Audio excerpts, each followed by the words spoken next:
বাংলার নির্বাচন নিয়ে, লোকসভা নির্বাচন নিয়ে।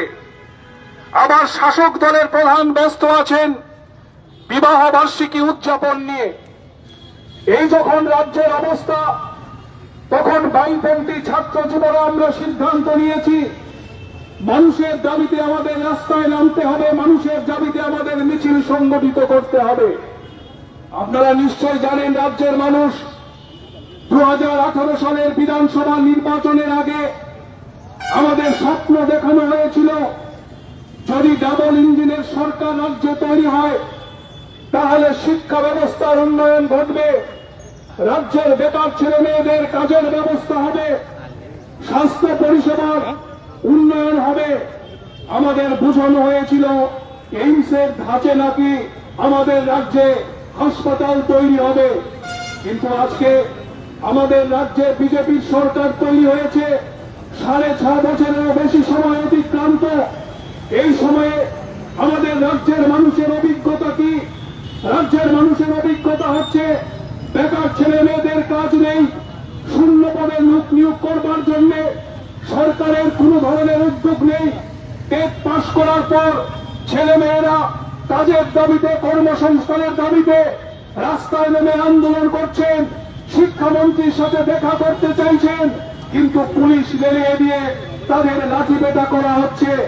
আমাদের স্বাস্থ্য ব্যবস্থা সম্পূর্ণভাবে ভেঙে পড়েছে। প্রত্যন্ত এলাকার হাসপাতালগুলোর কথা বাদ দিন, রাজ্যের প্রধান রেফারেল হাসপাতাল জিবি হাসপাতালে প্রয়োজনীয় স্বাস্থ্য পরিষেবার সুযোগ মিলছে না। ডায়ালিসিস পরিষেবা মুখ থুবড়ে পড়ে আছে, প্রয়োজনীয় চিকিৎসক নেই, নার্সের সংকট, ইনসুলিন পাওয়া যায় না, সাধারণ রোগের ঔষধ পাওয়া যায় না, খোলা বাজার থেকে চড়া দামের ঔষধ কিনতে হয়। এই হচ্ছে রাজ্যের অবস্থা। আর সবচেয়ে ভয়ঙ্কর অবস্থা হচ্ছে আমাদের রাজ্যের শিক্ষা ব্যবস্থা। রাজ্যের শিক্ষানুরাগী মানুষ, অভিভাবক মহল উদ্বিগ্ন হয়ে পড়েছেন এই শিক্ষা ব্যবস্থা নিয়ে।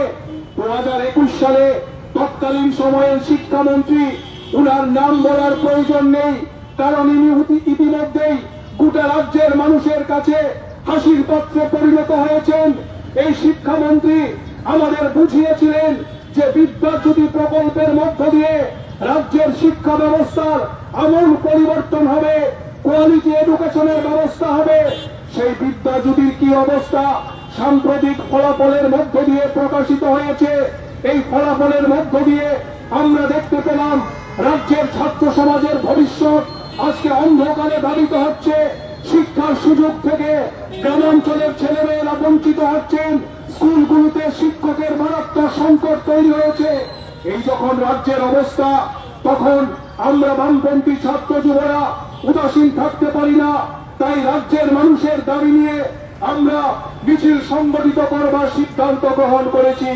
আমরা এই প্রতিবাদ মিছিল থেকে শুধু রাজ্যের মানুষের একটাই আহ্বান রাখতে চাই, কেউ যদি মনে করে থাকেন যে এই দাবিগুলো শুধুমাত্র বিরোধীদের দাবি, না বন্ধু, এটা শুধুমাত্র বিরোধীদের দাবি হতে পারে না। আজকে রাজ্য জুড়ে যে ভয়ানক পরিবেশ তৈরি হয়েছে, পরিস্থিতি তৈরি হয়েছে, যে অরাজক পরিস্থিতি তৈরি হয়েছে, তার হাত থেকে রাজ্যের মানুষকে রক্ষা করবার দায়িত্ব শুধুমাত্র একা বিরোধীদের না। রাজ্যের শিক্ষানুরাগী মানুষ, শুভবুদ্ধি সম্পন্ন মানুষ, যারা রাজ্যের মঙ্গল চান, সর্বস্তরের মানুষকে আজকে রাস্তায় নেমে প্রতিবাদে সামিল হতে হবে। আমাদের রাজ্যকে বাঁচানোর লড়াই এটা, রাজ্যের সংস্কৃতিকে রক্ষা করার লড়াই এটা, রাজ্যের ভবিষ্যৎ প্রজন্মকে রক্ষা করবার লড়াই এটা। এই লড়াইয়ে সর্বস্তরের মানুষ আপনারা আগামী দিনে সামিল হবেন, সোচ্চার হবেন, এই আহ্বান আপনাদের প্রতি আমরা রাখছি এবং আহ্বান করছি।